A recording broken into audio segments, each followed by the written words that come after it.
works.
What do we have? There's chocolate chips. I can make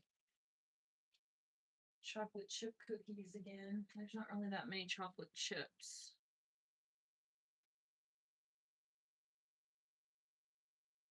Do I really want to bake anything or just want to veg out? I kind of want to bake something.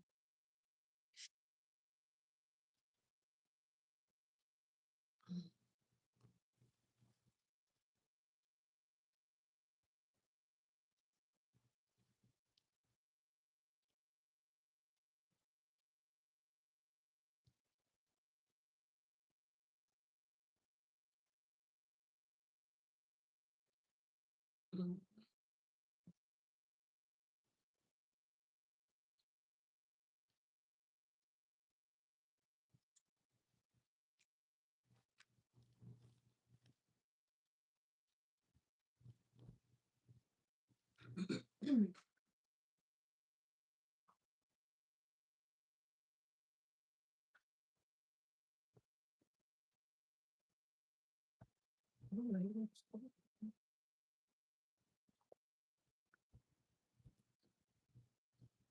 I make like chocolate chip cookies from scratch.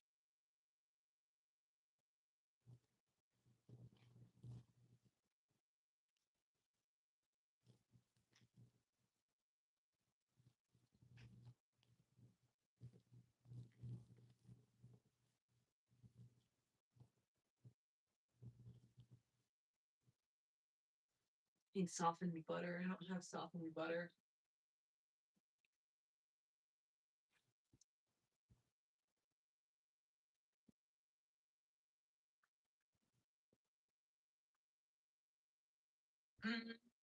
I think I'm gonna cop out. Although I have apple stuff.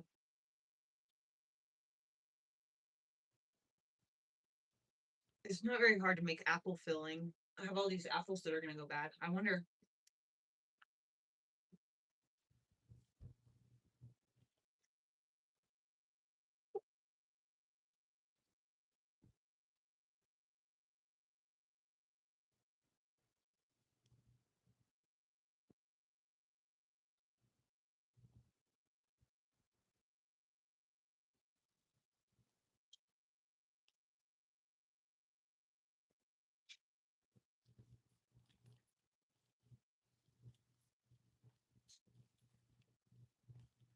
Got it thaw out for a while.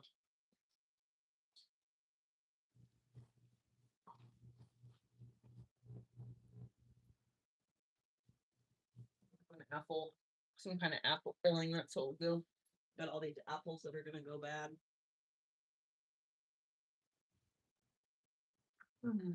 This one, I think. I'd save for later. Let this thaw out. Right there.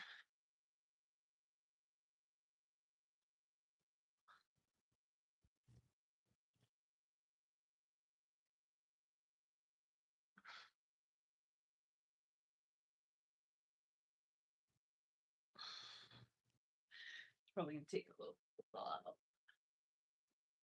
When it does thaw, I'm just gonna basically re-roll it and make it into little shapes. I'm gonna make like empanada type things, I think is what I'm gonna do here.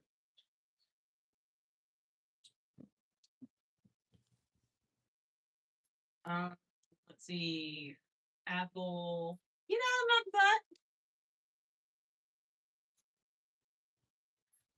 filling. Can you see my pad? I've got this huge pad on. Oh, whatever, it's fine.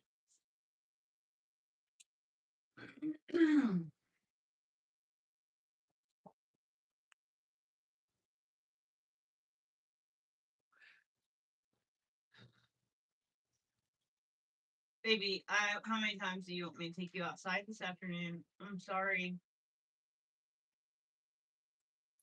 Brown sugar, vanilla, spices. I wonder what I got for spices. Let me look and see.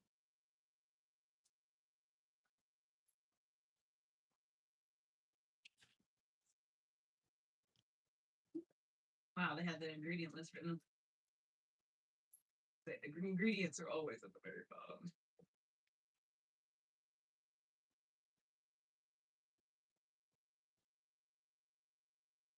All right.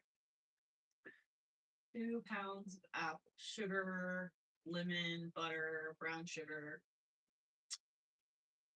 cornstarch. I wonder I have cornstarch.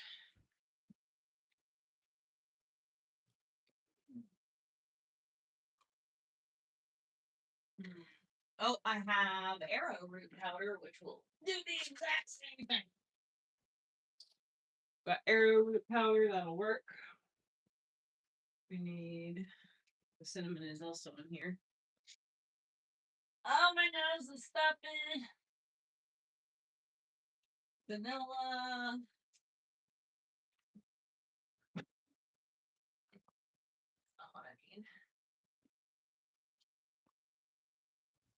Nitro seasoning. Where's the cinnamon?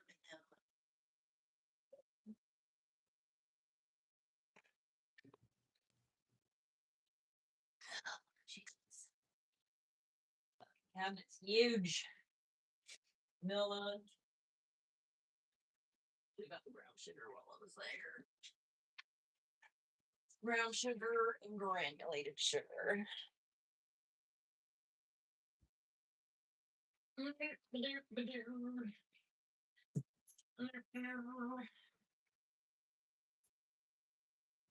Herbs and spices. Cinnamon. Come to me.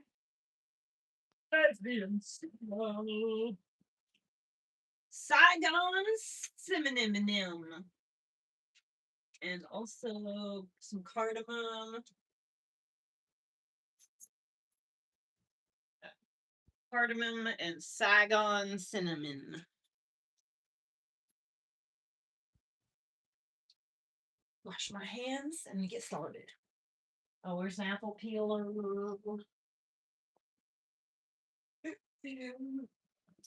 Done peel. I'll just cut them by hand. Active sugar, anything tool there. Oh.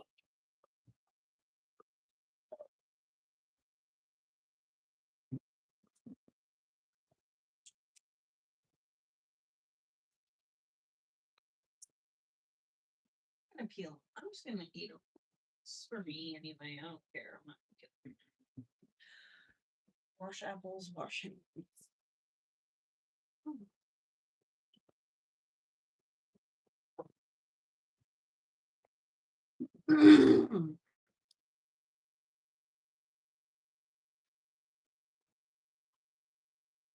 Let's just use all these apples.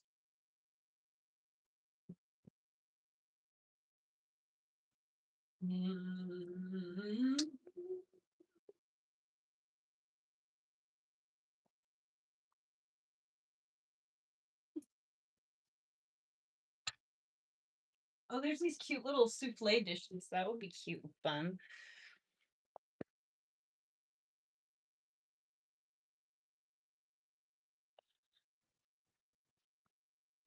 Hold on a second. Let me just grab my.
I love cooking, and I would eventually, the goal is to get a house. Of course, it's the goal. The goal is to have my bus decked out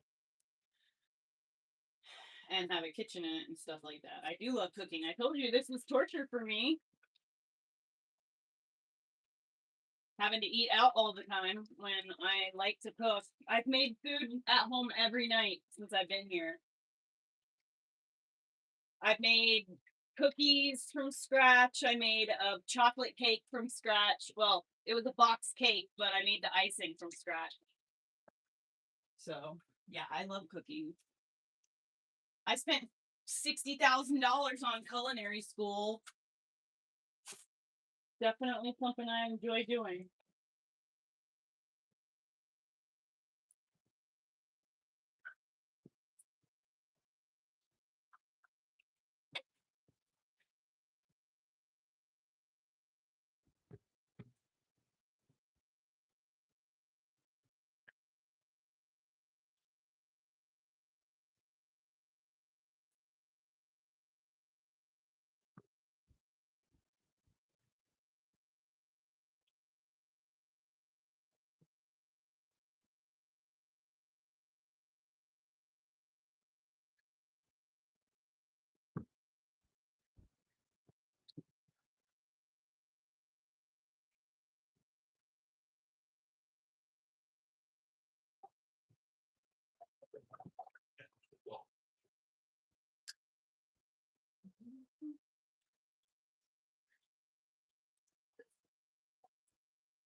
Just mopped, thank God.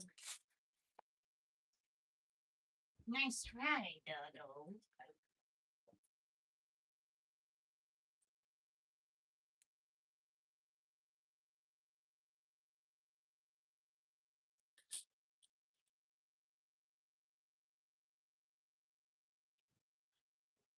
I called him a Zionist. I didn't get him all. What a place. You come to dance. Your pants. Oh.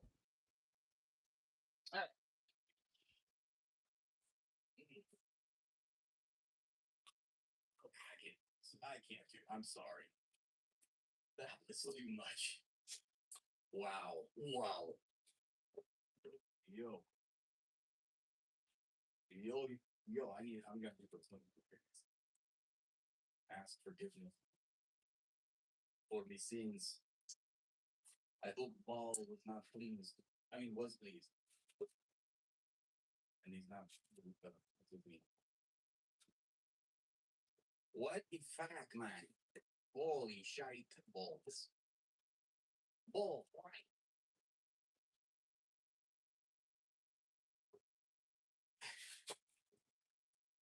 I don't even check to see if you Yeah. can see what I'm doing. Just So in my business. yeah, we're going to start the show.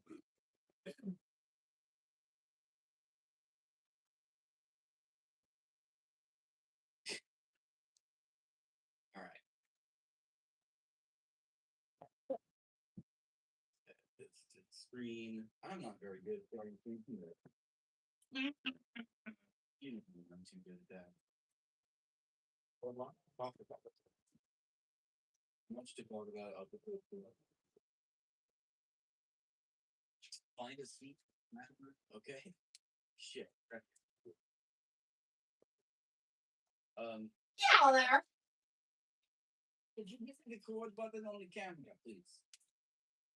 Scavengers, get out of here, you. Silly boy. Just a second.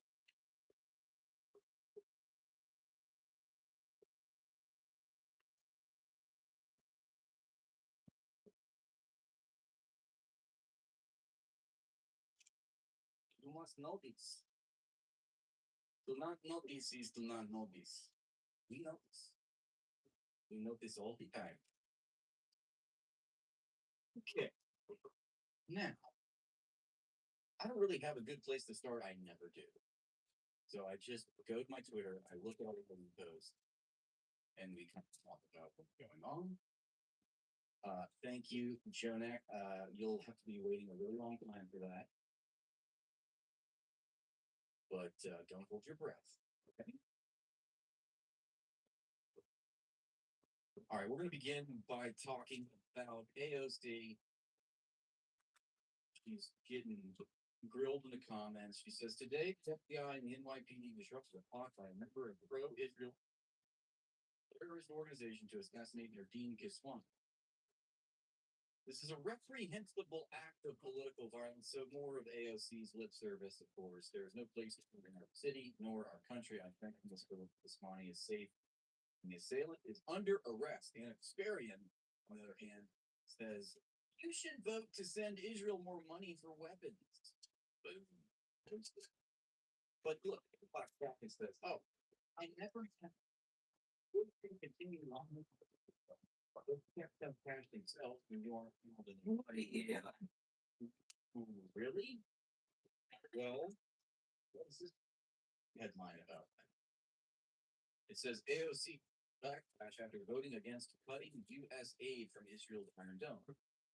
So remember when she was in a controversy because she voted for this to spend more money for weapons to Israel, but how did you classify this? Well, they were defensive weapons. If my culinary professor, chef, my head chef saw the way I cut things today, he would have a connection. Clearly have right itself. So let's give them more weapons. No, actually, that's not, because that is a war crime. Because it's actually a war crime to supply and aid Israel or a country, any country, with weapons or anything when they're committing a war crime. You are now complicit. We are now. We've been complicit before. But how do you square that circle? Well, not just that. She voted to back Israel's lobby. Israel lobby's bogus anti-Semitism definition. There's that. GSA pulled endorsement of AOC over Israel and anti-Semitism.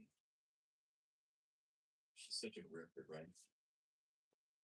Anyway, that was a little feud that I wanted to share with you. I thought if Trump wants to win this war, he and his administration should sacrifice themselves. The way the leaders of Iran, Lebanon, Palestine, and Yemen galvanize their country to fight and win. I don't know. Maybe we should think about that strategy. I'm just saying.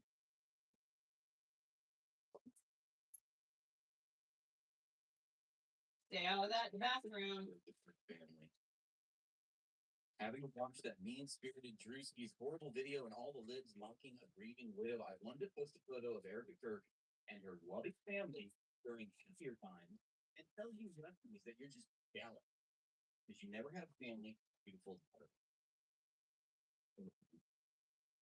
Indeed.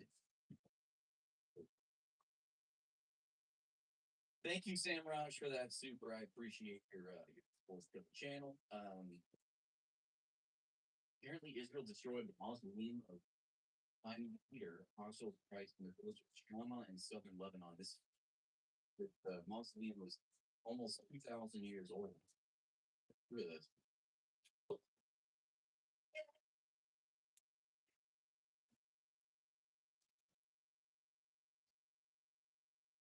Benjamin Netanyahu released a video today. This says Benjamin Netanyahu has gone fully psychotic. It tells the world that he will single-handedly change the entire face of the Middle East and that Israel will attack any country at any time. Quote, we will surprise them instead of them surprising us. We're the attacking side. We are the initiating side. We think we what part of that do is initiating? Seems to be what the IDF is known for. במקום שהם יוציאו אותנו, אנחנו מפתיעים אותם. אנחנו הצד הפועל, אנחנו הצד התוקף, אנחנו הצד היוזם, ואנחנו נמצאים עמוק.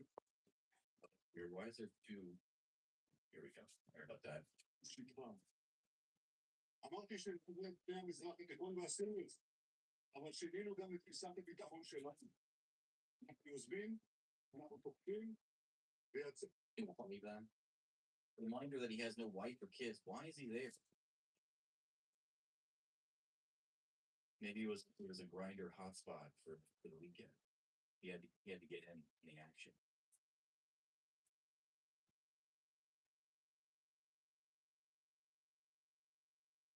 Thank you, Lee of Cairo, for becoming the latest and greatest YouTube member. I appreciate that. Look at this. Abraham Lincoln, a picture of Abraham Lincoln resurfaced from 1863. And look at this headline.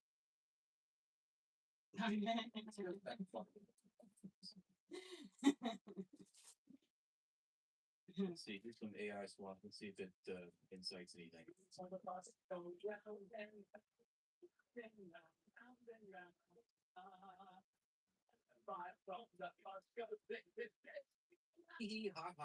let's move. This guy, have you seen this bald schmuck? Look, this is a really awful video if you haven't seen this. This guy, I think it's Australia, Sydney. He's an ex-IDF soldier and he attacks BDS campaigners.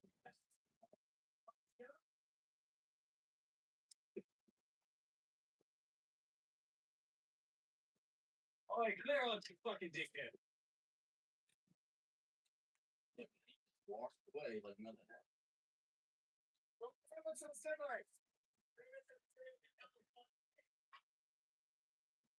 Okay, well, he gets spotted. I don't know if he's at an airport or what, but. Step back, let's go up for these.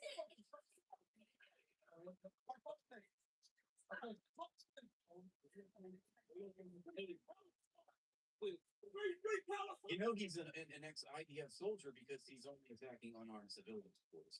You're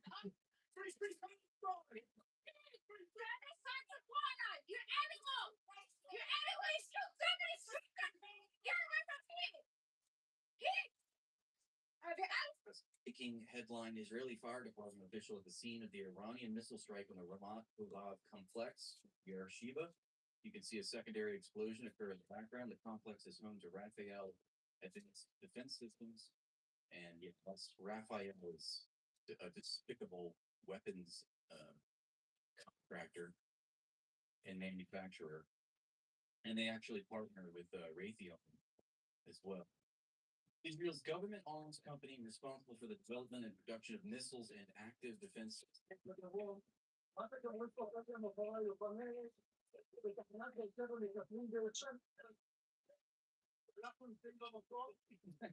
Yes.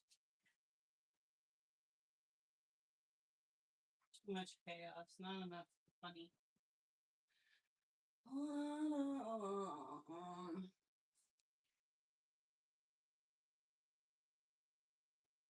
Can we get something like funny or something? Welcome to the Heavy Spoilers Show. I'm your host, Paul, and this video we're breaking down The Departed.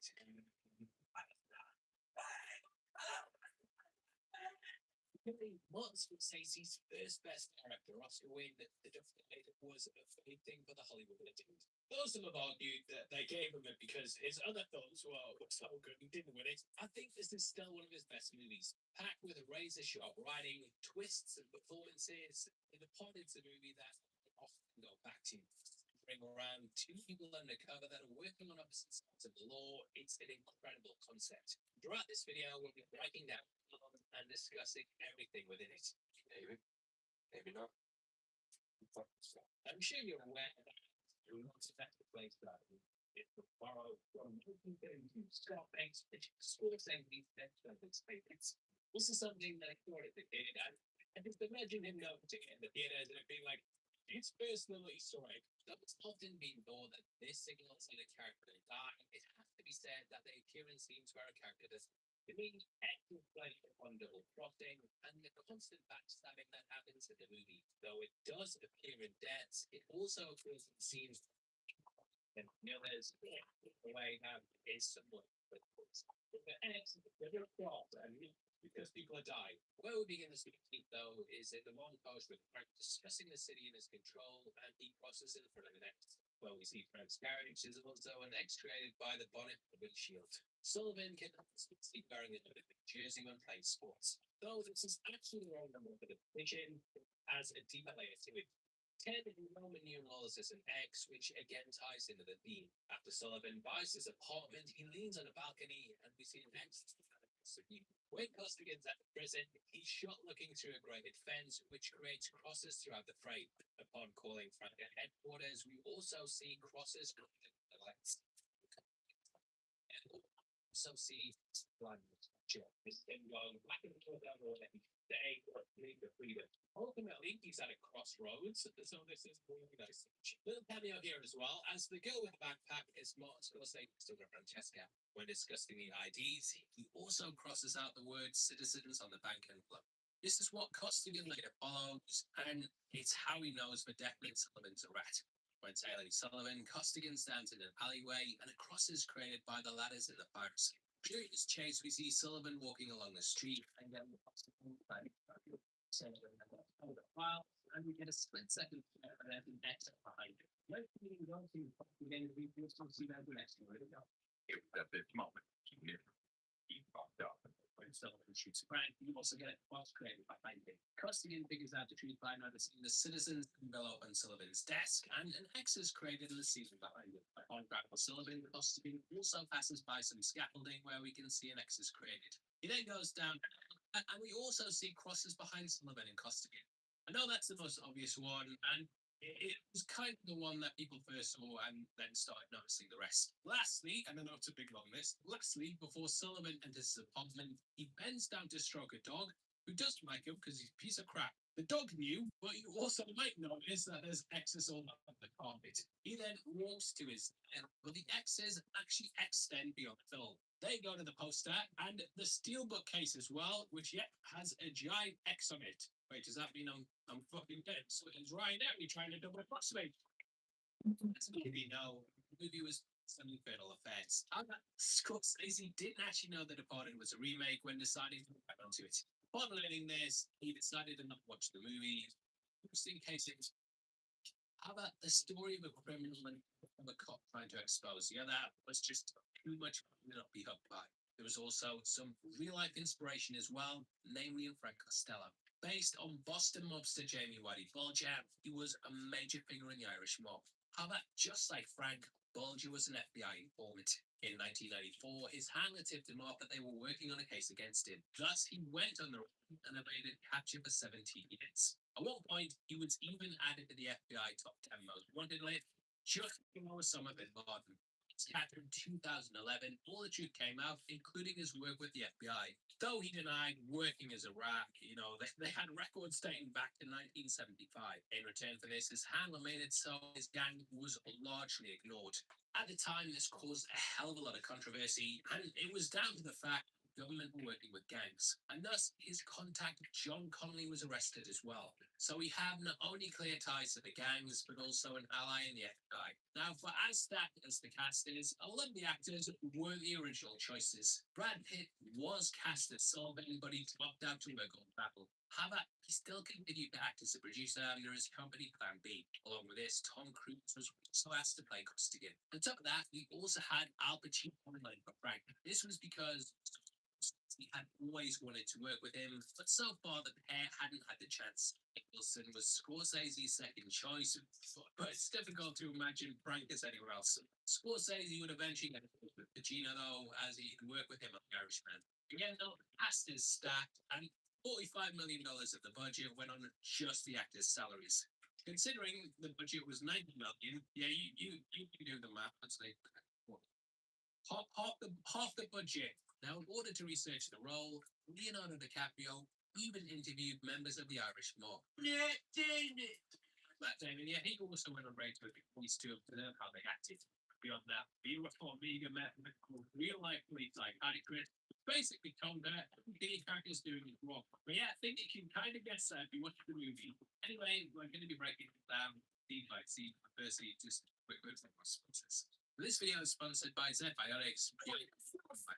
Zbiotics pre-alcohol is an absolute game changer after a night out, and it'll have you back on your feet feeling refreshed and rested. You see, pre-alcohol breaks down the toxic byproduct of alcohol while you're drinking sleep. Now, whenever we get asked to do kind of a was like sent loads of sciencey stuff to talk about, so I can explain how the product works. I'm not going to do that though, yeah. Instead, I'm going to tell you I believe in this product so much that even when sponsoring me, I'm buying the box to help me with my best. Even though they send me stuff for the ads, I have my own box of bottles, and yeah, I completely swear by this product. And I'm actually gutted if I forget to back it because I'll wake up feeling terrible and I'll be like, Zbiotics could have saved today, and now it's ruined. I think you guys are gonna love it. All you have to do to get a 15% discount is click my link in the description below. The discount will be applied automatically when you click my link, so you'll get 15% off just by clicking that. And if you're not satisfied, they offer a 100% money back guarantee, no questions asked. Just remember to make Zbiotics pre-alcohol probiotic your first drink of the night. Drink responsibly, and you'll feel your best tomorrow. Thanks. Okay, so the movie begins in Boston some years ago. Seeing violence playing out in the streets, we get disliked by Frank. I don't want to be a product of my environment. I want my environment to be a product of me. Now, this basically sums up the character's desire for power. He's willing to do whatever it takes to get it and work with both sides to benefit himself. Frank's a poisonous influence throughout to see his tactics into effect.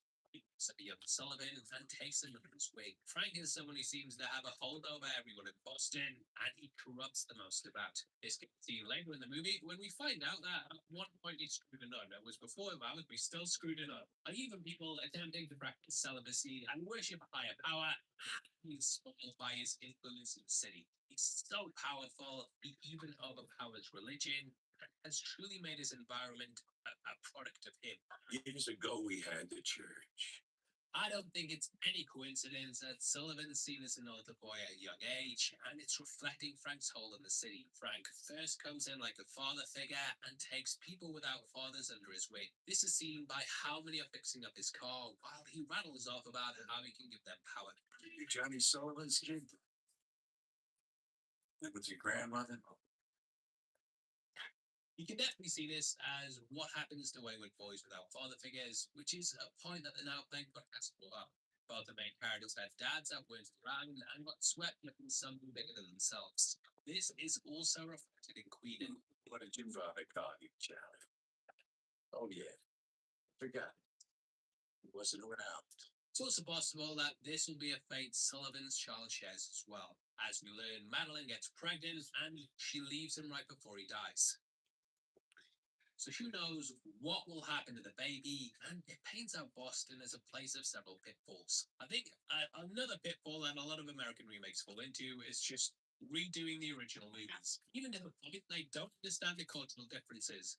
For example, why would they be playing a Korean game in an alleyway in LA for Squid Game Season 3? Why? The Ring and the Grudge also suffered from it too and didn't really understand how to remake and adapt. On the flip side of this, Scorsese alters the tale so it feels authentically American. Things like the Patriot Act, Boston landmarks, they all give the film its own identity. Like even the accents and stuff. Wahlberg was told to play us up even more, and yeah, it makes it sound like goddamn Boston, you the party, you cocksucker. Fucking terrible impression. I'm sorry, yeah. MT actually lives in Boston, so I'll apologize to him. You can go fuck yourself, you cocksucker. Yeah, we see the character sit and eat breakfast before being pulled into a life of crime. This is also reflected in Costigan, who has breakfast like a year before infiltrating the criminal empire. This encounter leaves a lasting impression though, Yeah, and Frank says, butter, brown sugar, and salt. A couple half gallons of milk. this comes full circle at the end when we see Sullivan get shot. He drops his bag of groceries on the ground, and we can see the same milk cartons and also some bread in the back. So Sullivan never really truly left his influence. He also gives him a comic, which is Wolverine issue 11.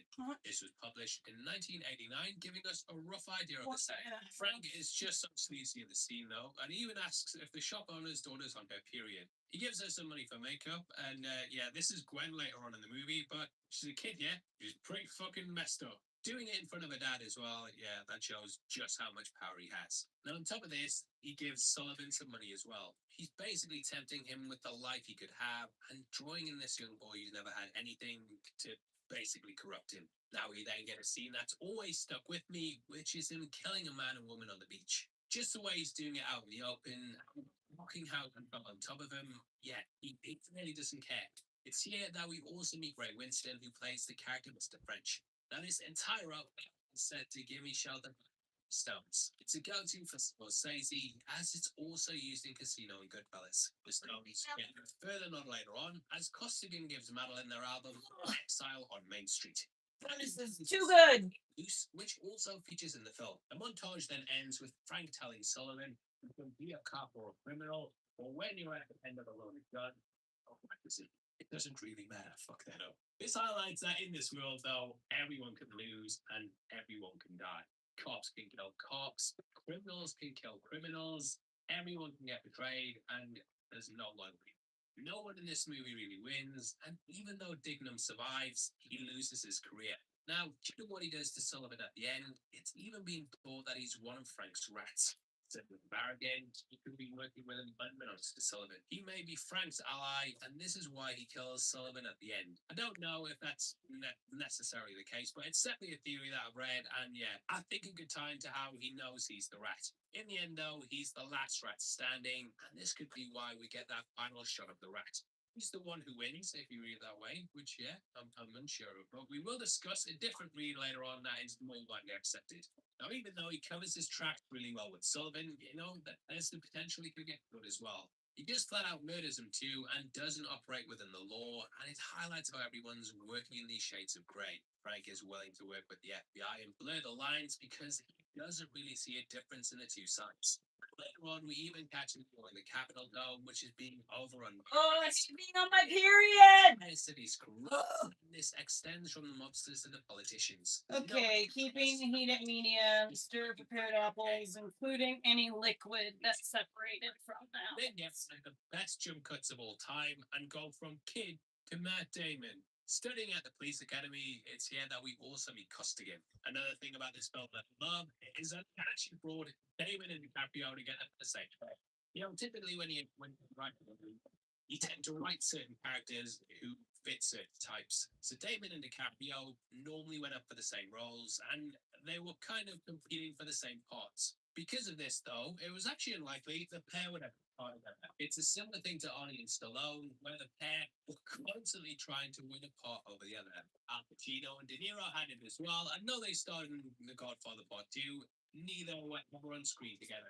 Even then, they played father and son, so yeah, it's nice to have these mirror actors playing these mirror characters. And it's the reason the pair perfect opposites. Both had their allies in the academy, with Leo being played by Anthony Anderson. On the flip side of this, we have James Badgedale as Barrigan, and you might recognize him from Iron Man 3. During the first lesson, we also get Officer Duffy talking about ballistics. In the background to the left is actually the real-world head wounds that JFK suffered. This shot comes from the commission exhibit, which was used to display the impact of the bullet. Good God In damn. the car with Kennedy was Texas Governor John Connolly, which just also happens to be the name of the FBI agent that Whitey Bulger worked with. Don't know if that means it's all connected, but I read that on IMDb trivia, yeah, and it's a pretty weird coincidence that I think Scorsese was probably aware of. The guy who gives the speech at the graduation is also Thomas B. Duffy. He was a real-life state police major who worked on organized crime in Boston for 30 years. He actually was part of the case against James Whitey Bulger, so it's a nice look at the real-world history. And obviously, you know, the character Duffy, they named him after him. Either way, there's the constant feeling that they're always being searched for, and even Sullivan's shown in the spotlight at several points. The two main characters are desperately trying to bag the other and figure out what the other one looks like. However, there's a moment early on where the pair have seen each other. We see with Queen and Dick before he's told to get the fuck out. You fucking cocksucker, fuck your mother. I'll suck your mother's cock, go fuck your mother. That kind of thing. Anyway, as he leaves the office, we see Costa and Sell outside. However, the receptionist leans in and Sullivan's distracted by him. Because of this, Costigan doesn't see Sullivan's face either, and thus split second points change. And then we also see how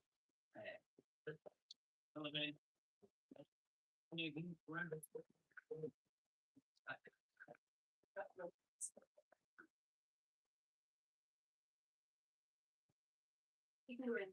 he's basically on these right.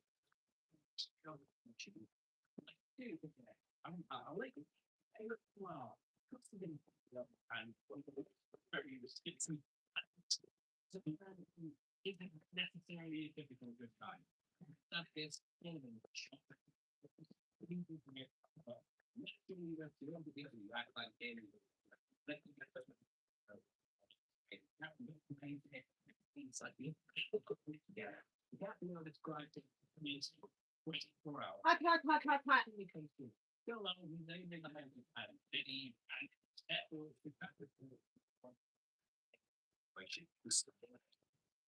That's smart.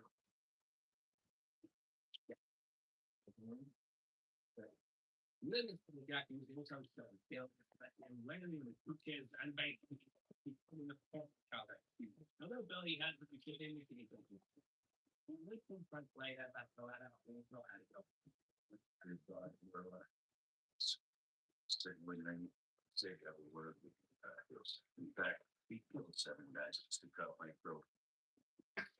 Billy thought he just worked at the airport. Yet this highlights the hyperconnections to the law. And was lucky enough to with Jackie. Now, there's a very, very important moment that moving from the written because on the right after reading that and get the whole of the files and doing his phone. It was Costigan to find out who he is, but the clues were there all along. The phone's on top of a file for Jackie Costigan. The Queen is clearly looking into Jackie. Support defense of big dividend talk. Both phone covers it, we can see text that says Mr. Costigan has agreed to act. And then below that, it says, and will be released. Along the bottom of the document, it also talks about how the judge has agreed to release him and that they'll continue surveillance. So it appears that Jackie turned rat and became an informant for the police. Sullivan has the rat's family right there. The fact that Queen was looking at him in the first place, everything's basically laid out, but he's too fixated on everything else to notice it. Beyond that, Costigan's allowed the law on the basis that his uncle and father were Costigan's entire lane into becoming a rat. No one knew his uncle was a rat. I also wonder if Queen and Dick wanted to go recover because they already worked with his uncle for that should be fair. Sullivan has been pushed to the top though, and he sees himself as being the number one. He wanted to be the best at the academy, the best on the force, and get the best looking view of the Golden Dome. He also sees himself as Frank's number one guy, but I think Frank doesn't see him as being it. Now, what I need you to do is get me information on the people who were with you last night. Get me social security numbers, get me full names. You bigger work, but I feel like Sullivan has an overinflated opinion of himself, and ultimately, this is why he shoots Frank at the end. Ironically, Frank even trusted Costigan more than Sullivan, even though Costigan was one of the rats in his outfit. His lawyer came to me. Imagine that rat fuck. That would cut it wanting anyone. I feel like he feels Frank, Frank not only being an informant, but also for not valuing him to the level that he thought he was. As we learn, Barragan was also one of Frank's inside guys, so Sullivan wasn't even that special. So sick of being a fucking fertile female. Made him, he was the one who Over wanted it. to help Barragan. Barragan kind of hid in the background. This makes him a much better inside. Over it. So, I'm not gonna make any more lives. down on him. I don't mind going. So if we could stop bleeding every month, Barragan shuts this down because I'll be alright. Yeah. Frank. Sullivan wants to be special. I can do something for you. Now, look, Barragan gives him that. It's almost like he's aware that he doesn't know that he's in on it. First, the fucking proof is out there anymore. In this, they talk about how you can't trust how the police are who they say they are, and we then cut to Barragan. This is followed shortly after during a scene with Bitsy. They're talking about the members of Frank's crew, and we see Bitsy in the interrogation room. However, you might notice that Barragan's reflected in the glass, which still shows he's part of the crew as well. A little bit entered, and we get the same price the point. In the end, Barragan saves his life, and he's the one who shoots. So he's still playing for their team, and then he gets betrayed. Even though Barragan saved twice, Sullivan shoots him. Do you think you were the only one he had on the side? Tell with themselves to the FBI. It's you and me now. You understand? I think Sullivan's offended by this, and thus he kills him, so he can't be exposed. Barragan was more than willing to work with him. However, Sullivan just didn't have it in him. Also, I feel like there's definitely a side of Sullivan that now wants to go straight. He's seen how ugly it is living a double life and sees this as a way to be good. For now, though, he's a plainclothes officer, and if you'd like to look good in plain clothes, mate, why don't you check out our merch store right below the video? There we have our brand new crypto-inspired t-shirt, which incorporates the red cape into the Superman symbol. So one of my favorite designs, I'd say that every design, but Sheridan's so good with these designs, mate, he keeps topping himself. But yeah, it's one of my favorite designs, and we also have our new Dino DNA line as well. On top of that, we've also got Predator and Alien ones too, and if you buy 3, you get 20. Anyway, Sullivan Select, unit by Alec Baldwin, and there's a little blink and you'll miss it moment. The FBI, represented here today by Agent Frank Masco. Later on, as Sullivan looks through the surveillance of Frank, we can see his character talking to him, clearly confirming that, yes, he was working with the FBI. Later on, he asks Stigma performance in Frank's gang, and is clearly feeling that the pressure's starting to close in. You have anyone in with Costello Prado? Maybe not. Maybe fuck yourself. My theory on bets that like mushrooms. Feed them shit, keep them in the dark. This basically saved Costigan's life, and had he informed them, then Overrack would have found out. The presentation also has Jackie Costigan as the first guy, which Captain Ellaby looks. It's Jackie Costigan. It's an old picture. Jackie met his demise. That's no photograph. Over in the next room is his nephew, who's trying to take down who his uncle was connected to. They're knocking him there, and yet Magnum isn't that nice either. He chews him out for being middle class, and even says, Tell me, what's a lace covered motherfucker like you doing in the States? this is something calls him later on as well. It's up, guy. Doesn't mean wow, lace curtain Irish fuck. That's basically right. An insult from the 19th century, which was used to mock an Irish person for being rich. He clearly also doesn't get along with his family and isolates himself from his richer relatives. My mother dies, we don't have any more connection. Like, even though that guy agreed to pay for the funeral, this isolation is then where Sullivan, who finally gets his apartment. The agent is shocked he can afford it, and even asks if he's married. Are you the married state with Jacob? No. This is kind of a sort of a big place, and I have a co-sign. Oh, cool. Yeah, you tend to have assets. That's cool. Franklin's paying his way, though, as Sullivan, the fourth son of the salary, should be brought to his mother's funeral and see something that behind Frank. This has some text that says, "Heaven holds the faith parted." Signing up the cover. prison, we see him exercising in his room and catching tattoo on his arm. We also see on a guy from arrest when the gang members are brought in. It's for it's something that Jesse Pinkman hadn't recognized, and it's supposed to like connect out. You should have read it in there. You're not a boss, gang member, we never know what about, but yeah, Your Honor, I've never gang member the boxing. Thank you. What did you expect? He then goes to the let's keep it one side of his family. This is how he gets it. Well, and bad. He actually just need to solve this being the dialogue.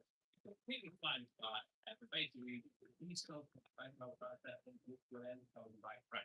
This is what he later takes to the Chinese. I believe sense. But then hit up a couple of things. Costigan smashes in someone's head with a glass like the like button, and he wins trust. He gets in a fight for drinking cranberry juice, which apparently is the drink in Massachusetts. Sullivan then goes to Miles's mother, asking questions, trying to figure out in an elevator. He then string, it's the string, manly. Handing over this card, we fancy the logo for the American Psychological Association on it. Sullivan's conjuring up a day with her though, and Costigan beats the Italians. We really see the juxtaposition between the pair and basically how crime pays. Sullivan's eating fancy desserts at restaurants, while Costigan's longingly looking at a nurse bandaging up his hand. And she's clearly not fucking interested, so leave her alone. She's too old for you, Leo. Finally getting his cranky juice, he then meets Frank. Frank says he'll cool it off with the Italians coming to kill him, but he needs to check that he's not wearing a wire. It's pretty brutal, with them even smashing his hand in the cast to check he's not recording. It just highlights how dangerous this world is, and we get a sit down with French and Frank. French talks about his wife's infidelity. He gets to where he quotes her. It shows the price of betrayal. whoops. Even extends to affairs. Like throughout the film, we've got the feeling of constant betrayal, not only Says to put a lid on it. but also relationships, which just ties into it nicely. During this, we also get Sullivan investigating the dead Italians. Shoved out the crime scene by the officers, this was supposed to be a comment on the secret that led to 9/11. We later hear how Frank loves the Patriot Act because it means he can spy on other people. However, this scene with the police was also framed to show that agencies refused to work with each other is ultimately what led to the attacks. Intelligence wasn't shared and everything was compartmentalized. This somewhat causes the downfall of the mob as well, as they keep secrets and don't say which people in the police force are part of their group, which you can understand obviously, but ultimately this across the board leads to things falling down. Frank then gives Sullivan the info. Come and watch the rain as it's falling down. The pair are both basically boosting up the other by giving them intel from the mob and government. At this point, Fitzy's arrested and Sullivan goes in pretending to be his lawyer, which gets no pushback from Barragan. Can't do that. He just did. Giving him a phone call, Frank, we see just how much Fitzy's struggling with trusting him. Just like the police, they're compartmentalized with police to big. But he does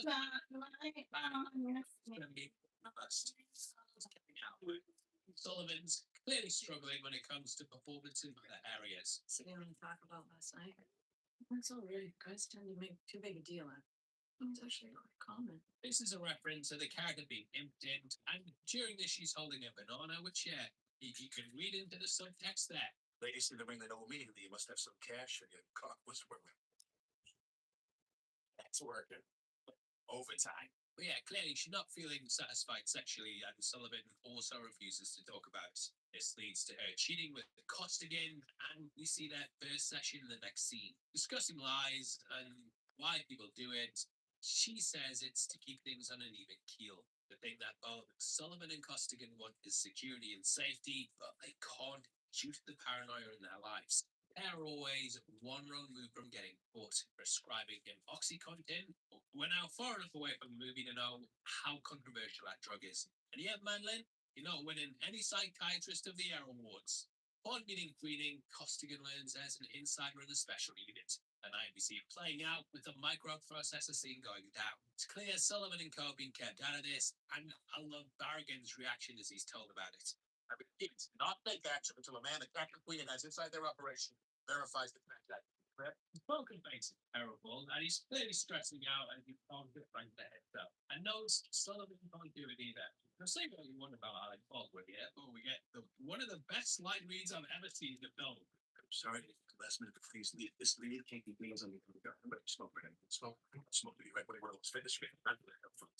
Always kills me that, and that's what I imagine people in Boston to act like. I love how Sullivan also texts in his pocket. When this first came out, I was like, whoa, nobody could do that without looking at the screen. And then over time, I've become a master of staring at people and texting while I talk. But really, yeah, I'm just sending a piece to Ryan Airy. Shut up, Ryan Airy. It's excellent, though, and all eyes are, of course, looking for the mole. We then learn why Costello's so wanted in this deal. He's selling microchips to the Chinese, which will drastically put them ahead of the arms race. The US government's worried they'll make war with China in 10 years, and this deal basically gives them Too much apple filling, but whatever. Originally, this deal was intended to be a nod to Infernal Affairs, as we'd have Adam and Tony Lewis doing wow like the dealers. Best of their names, but Costigan wants to leave the unit, but he's guilted into staying. The betrayal theme saying continue when we meet up with Madeline, who starts to 2 times Sullivan. The pair move in together though. However, Sullivan takes her child photographs because he doesn't want them about the house. Initially, this seems like it's because he doesn't have any of himself due to hiding his past and also his connection to Frank. How about when Frank makes some threats about her, it makes complete sense. You like little Miss Thing sucking on your cock? Don't disappoint me on this. There's some other guy with That is very, very, very good. Sproy's ass. How hard would it be to bake? I just need butter. He's basically telling Oh, it's my own reflection. He betrays him. My own reflection just scared me. To Madeline. However, if he doesn't know what she looks like, there's going to be less chance of that happening. This is also later why he asks Costigan. Good girlfriend. We then see Frank is really exciting. The same one Scorsese used in The Wolf of Wall Street. Called by Frank, he asks for all accounts so he can trace things from his end. While this is going on, Costigan wants Dignam to leak inside information so he can see what gets back to Frank. It's such smart storytelling and perfectly highlights how the pair. I just made apple filling. Madeline knows he's lying, and slowly she starts to distrust him. On the flip side of this, we see Costigan Apple filling. when he visits her, which makes her think that more open and honest. So she's swayed by him, and had Sullivan not been hiding who he was, then she might not have had the affair. It's here, though, that Costigan learns the truth about Frank. Why do you think you want to get busted? Still with the protected FBI informant who traced you out. On the TV in the background, you also have a 1935 scene. This is actually about an Irish informant named Jip O'Nolan, so you can see how that kind of mirrors the movie. We then get a scene that we can't show because of YouTube, mate, but Frank gets some ladies of the night. It makes the room look like a snowball fight with some Pepsi. And basically has a really great time. This was actually thought up by Nicholson, who also brought the strap onto the adult movie theater later on. This was to mock Sullivan, who he found out couldn't get it up. Now, we then see the bank account scene and get this line. I don't have a bank account. I'm a cash business myself. That second part where he says, I'm a cash money guy myself, that's really subtle. But it foreshadows a twist later in the movie, as we learn Della Hunt's also working for the police as well. So him saying he's a cash money guy is basically him also avoiding being caught. Obviously, no, he's been in the unit a lot longer, so isn't a suspect at all. We then watch the deadly game of cat and mouse, which leads to Sullivan killing a stranger. During this time, Colin also pops his head around the alley with the X from before, which again carries that symbolism. Sullivan then notices the camera, but he still can't get a look at Costigan. Going to Frank's, we then see a scene that Leo calls one of the most memorable moments of his life. Nicholson completely hams it up and gives one of his best performances as Jack Nicholson. Why not make it here? Got this rat. We also get a moment where he smacks a fly and then eats it. Nicholson did this. Wonder if they have a food processor. That included pulling a real gun, which no one knew he would do. No. Sets fire to the rats in the city. We're just gonna work with the dough that we have. We're not gonna get that advantageous. Destroys all the rats. Barragan later says that Frank was planning to rat them all out of the FBI, and this may be him playing his hand. He then drops this line. Who am I about wrestlers? A fucking fool. Notice the second watch, you may notice that Frank is constantly trying to get people to eat. He's watching them while he eats. Young Colin in the opening, and the team kept trying to get people. Even at the restaurant, he's trying to get him to eat so he can study him. I see. But on the flip side of this, seeing Frank in a flat shows up years and how paranoid is now being at him. He's completely given into his fate instantly sad. He's been completely unhinged. I love when he pops up behind Costigan as well, and then ducks down and goes. Apparently, Nicholson just looking it on set. Yeah, you definitely get that feeling. Just felt like just stayed in character. He then tests Costigan by bringing up that a new crew's doing the job tonight and that Williams not needed. Frank then fishes with Sullivan to see if this has been reported back. During this, Sullivan also looks at the social security numbers. The first person he brings up is Della Hunt, which says no person found. It's Costigan, which provides the same result. Because of this, he thinks something's wrong with the files, rather than realizing he's sniffed out both the rats. You're a cop. This is also a game played by Della and Fitz, in which they try and guess which people are cops. They constantly look at people and basically surmise that everybody's a cop. Obviously, this has a double meaning with Billy, but the game itself was suggested by Della. Surely someone wouldn't suggest playing this if they were a cop. Well, it was a diversion tactic. Costigan then calls Queenan when he's held by someone. He sells it like the cat could swallow every tip, no matter how unlikely it is, and paints out that Queenan is a suspect. This building then suddenly becomes a crossroads, and it's where the climax also takes place at. Here, Costigan begs for Queenan to pull him out, and finally agrees that it's just getting too dangerous. However, Costello's men arrive and kill him. Costigan later catches Sullivan here as well, and he's then killed after he descends, just like Queenan. To me, this building represents a crucial place where Costigan almost got out twice. However, life was impossible to escape, and no matter what, death got in the way. You also get Delahunt calling him. We found the rat. Listen, we're gonna take him out. Now look it. The address is 314 Washington Street. You got it? If you go back to the moment where Queenan entered the building, we can also see that it's actually 344, not 314. So this was Delahunt basically trying to fish out if Costigan was the rat. He then wouldn't snitch on him because he's a cop as well, but he'd also have the knowledge that someone in the crew's somebody could turn to. Queenan's then thrown to his death, and I love the splat that he makes in front of Costigan. Just like flies by, then sprays him, yeah, great effect. Unless Martin Sheen was method acting there. Disobeying Sullivan because of what they've just seen though, the police tails and break out and start shooting. Delahunt shot during this, along with an officer. Definitely too much amount one. He then gets back as he puts down the radio and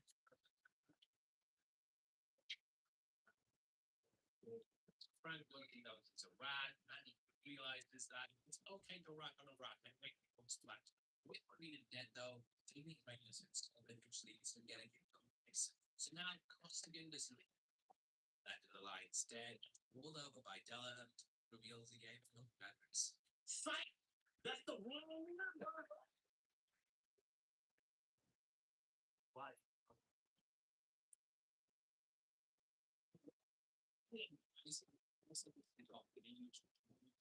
Suspicion.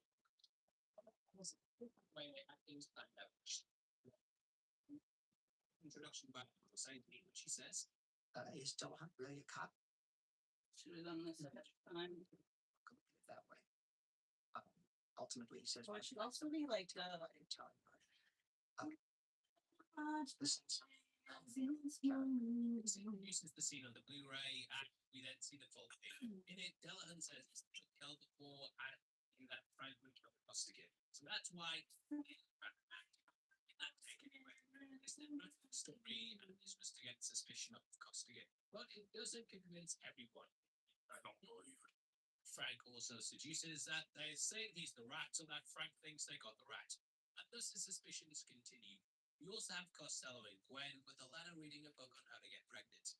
Because of this, people have inferred that Frank is impotent as well, or at the very least infertile. All that murdering and fucking and no sons. Not sure if that's the case, but come the end of the film, Frank says that Sullivan's like a son. This is why he took so many young boys under his wing. So maybe he was also trying to have a child, so he'd at least have someone to pass his empire on to. blood is thicker than water, and having a son could have given him a person he trusts completely. Sullivan then calls Costigan to Queen's bow. It's a brilliant scene that feels like it's based off the one in Heat with De Niro and Pacino. Though the Literally just winging it. I have no idea what to do. Sullivan tries to Just give him putting the skills that I have up. that I'm aware of. It's a double dose. Sullivan then learns to Don't keep overfilling it because I'm bodies also based out the nauseous. They did this because during the deleted scene, way too trusting. Oh god, this is gonna be bad. that night, Sullivan Oh, it's gonna go everywhere. take down his boss, arriving at Oh, They're I'm gonna have to throw that one away probably. Puts on the cap. Originally, this was supposed to be a Red Sox one, but Nicholson just refused to wear it. Nicholson's a massive Lakers fan, and that he's often seen courtside at their gates. Because of this, he refused Don't put too much in it. to press his playbook. Things then kick off with a shootout. French crashes his car and offs Put himself. too much in. Terrified that Frank told the FBI he was one of his guys, but Frank promises This one is gonna leak so bad. Hopefully it doesn't make a huge and instinctively Sullivan shoots him back. Given a hero's welcome, we then see as he gets to meet his opposite. Throughout style with Sullivan's clearly fishing to see if Frank gave anything up. Costigan then reveals that the password to his files is his name and that it's what he'd used to prove he was legit. God damn it. It keeps splitting on the bottom. Ow! Costigan Alright, you know what? Fuck this shit. thus he deletes his file. You. He put it back. I'll deal with you later. And then goes to That made me mad. all the info. Now this is Alright, I'm just gonna try and take one little thing and I'm gonna put it in a line. Because obviously this shit sucks. So to take note, and this is how he knows that Sullivan's correct. Can't fucking. It's obvious. I know that some people just Oh, genius, Heather. Yes. Oops. A few. Madeline then reveals she it's the CD from Costigan. Yay! Problem solved. Hold on, I need your little spoons. Look what I've done. Yeah, it's perfect. The shots we get of Sullivan and based up that was I don't think we'll see Oh, I might be onto something here. especially if she doesn't get Sullivan killed. It's possible that he's actually baby's daddy. Always read the film as telling us that cost is the Okay, so these things are like just breaking. So useless as tits on a bowl. So what I'm gonna do is I'm gonna lies revealed. She doesn't mind passing on the info. make I don't know, a caution, but it'll be good no matter what because that's out. Photos of Anna Diomas instead. Comment and stuff like I love you, babes. Come on the channel, come do an interview for the ballerina. You know, we can all relate to that. Either way, we have another wayward son who's been left on his own in Costigan's child. Yay! Fuck you! And you can get broken open. The spot where Peter died. And now I will fill you. As well as he's the only one who knows his call. Taking him down the elevator and absolutely Amazing. Gotta put the spoon. I can use a big spoon now. Judge to an absolute sobbing mess. This fucking shoot. In the biggest prime for the full moment, we get Costigan say, I am killing you before being shot. Saved by Barrigan and then shoot Agent Brown, which that's not the way I say. Yay! Saved by the hell. Back before then he don't call him Anthony Anderson again, but then you'd be like, why are you not acknowledging his name? Or then you can be like, why call him Agent Brown? Well, that's his fucking name in the film, mate. It's a mess. The video's now a mess. No racist. Anyway, Sullivan kills Farragut. Seemingly gets away with this. I just want to go on record. I'm recommending William Costigan for the Medal of Merit. This makes good on his promise before, which he dangled that honor over his head. Costigan Problem solved. is like that. So just adds insult to injury. I just want to go on record. I'm recommending William Costigan for the Medal of Merit. Just want my identity back, alright? And if you know Sullivan lets him out, then I think it's in this moment she decides to turn him in. This is a nod to the ending of The Third Man, which is also one of Scorsese's favorites. And mine as well. Like, genuinely, give this a watch. Pick this up as well, because watch. Oh, you've let us down there, mate. It plays the theme when you open the box, but it's not fucking doing it.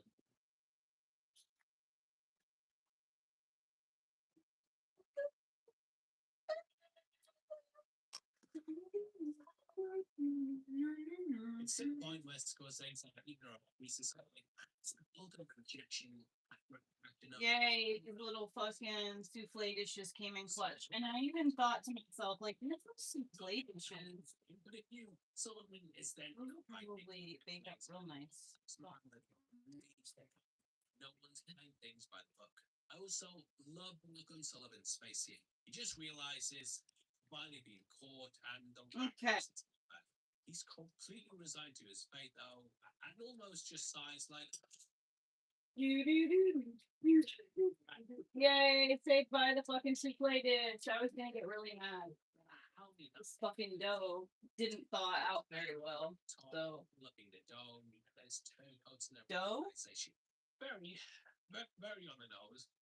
Watch it without thinking. I wish I had more dough The dumbest character. to put on top. It's a bit on the nose, mate. Scorsese will never recover, you Scorsese. I found out that they had an online petition to raise $4,000 and digitally remove the rat from the bottle shot. That obviously didn't come to fruition, but it's definitely something that people have problems with. That side, though, I think we have a fantastic film here that gets better every time we watch it. The first time I saw it, but it was only after times really started to change. Now, like Infernal Affair got its follow-ups, there was actually a plan to have the storyline continue. That shit is so good. Holy Holy shit. throughout the city. The cardamom? Well, if Kelly and Sullivan Cardamom to him, took it from like, yeah, that's delicious to like, holy shiznit. like That's delicious. I hope you enjoyed this going back. If there's anything you missed, anything at all, let me know below. And yeah, I'd love to hear your thoughts. Please drop a like on the video as well. And if you want to keep up to date with what we're doing, then follow us on Instagram. You know if you like it. Let me know your channel. You have access to videos. If you click the join button, you'll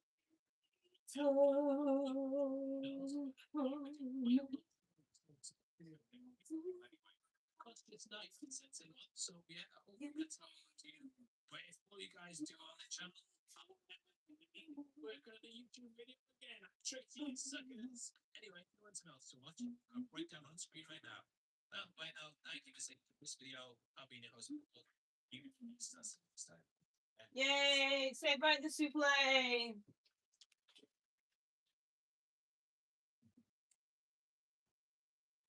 Welcome to the Heavy Spoiler Show. I'm your host, Paul. In this video, we're breaking down 3000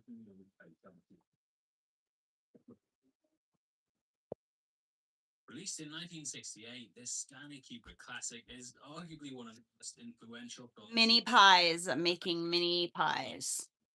Adventure across the stars. It's incredible how much All I had was Star Trek, apples and then like fixins.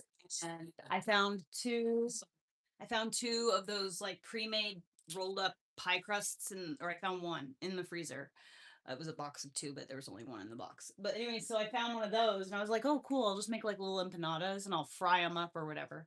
But when it thawed out, it just started to like fall apart. So I couldn't let it I couldn't do anything with it. It wasn't, it was either put it in something and bake it like this, or it's going to like leak everywhere because it exploded on the bottom. So I was like, okay, well, what can I do? What do I have that I can put it in? And then I remembered there was these little souffle dishes. So the little souffle dishes have come in clutch. There's a little bit of crust on the bottom. So they're definitely going to be pie-like. The only fucking thing is, which I'm kind of bummed about, is the fact that the pie crust wasn't pre-cooked a little bit, which I like to do before I bake. But what am I going to do? Maybe if I just like leave it here a little bit, it'll activate a little and it might you know, do the thing that doughs do. We'll see. But this is very, very, very good. And it is like perfect pie filling because it is like gelatinous. It's like slime. It's perfect. And it is very good. It is very, very, very, very good. And the texture's not very off-putting either by itself. Definitely would be better. Oh my god, you know what this would be really good with? Biscuits. It'd be so good with biscuits.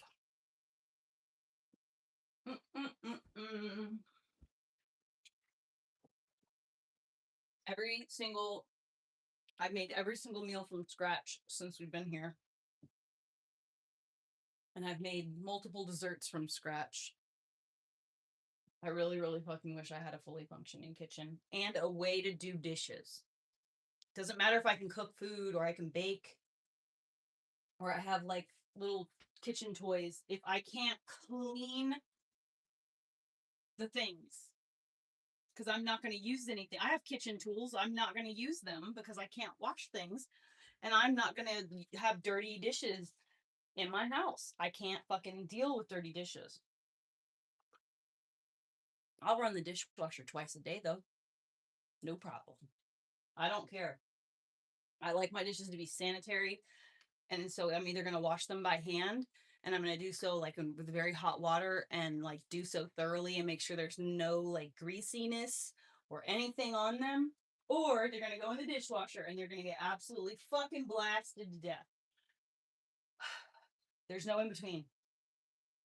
And I can't have it any other way. I cannot do, I'm sorry, I've tried it.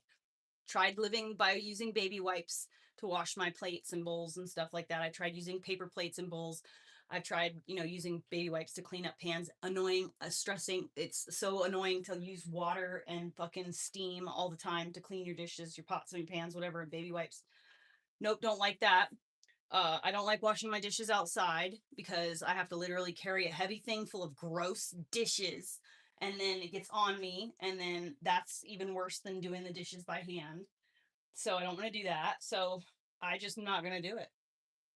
I'm just not going to do it. So we eat out. We eat at restaurants. So that I don't have to do any dishes in my own place.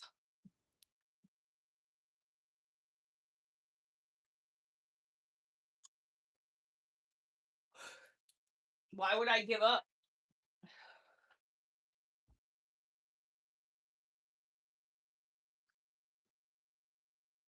I don't ever give up. I'm hard-headed.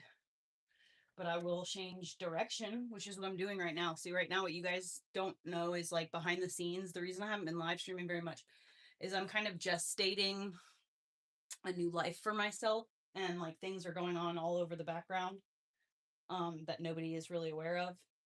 So right now, me being here in this house is a way of manifestation because I get to experience. I better not put that on there because I'm going to be looking through. Put the light on. When you're manifesting something, it's always good to like live in a situation that you're like wanting for yourself so that you can feel the feelings. And you can like it makes it easier for you to manifest. It makes it feel more like it's attainable to you when you were so close, when you like experience it a little bit in person.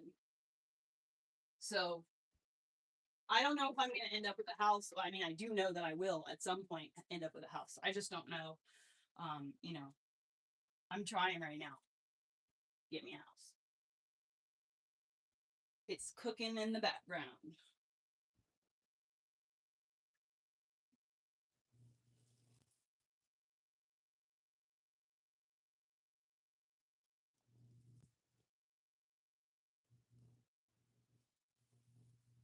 I ate so much of the filling while I was cooking it that I'm probably not even going to be able to have a pie. But that's okay. I'll leave her a pie. I better get that Fritos off the table.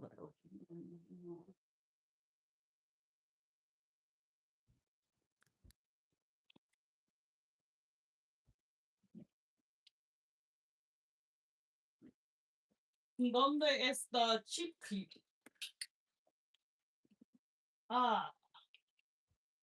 Yeah.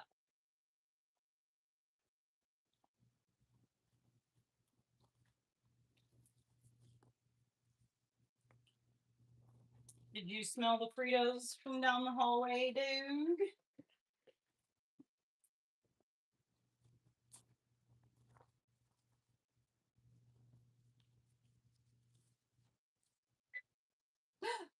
It is time.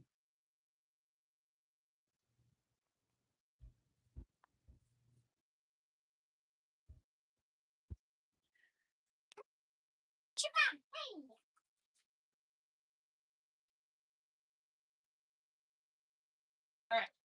So we'll start out at like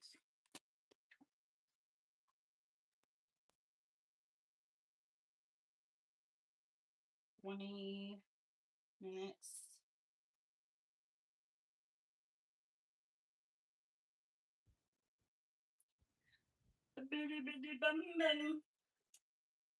Oh, cool. You just turned yourself all the way off. That's cool.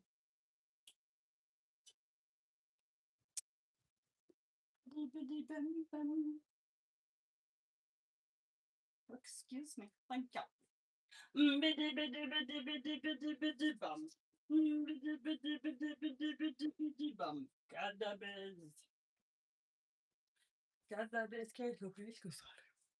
Oh, that's fine. You can see.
Oh, I should have used that.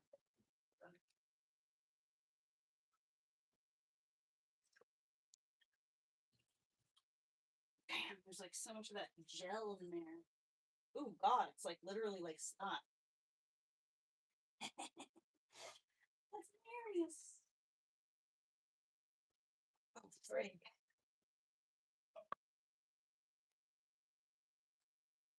Nice.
flow, right?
I need running water in my own house. That's the issue.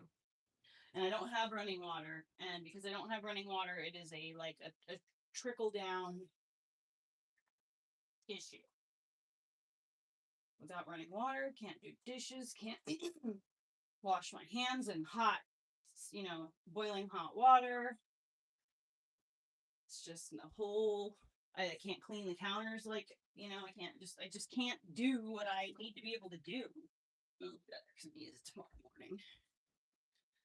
You know?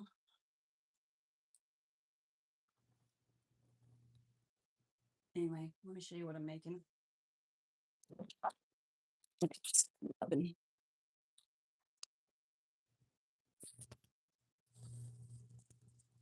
Got our little apple souffles going.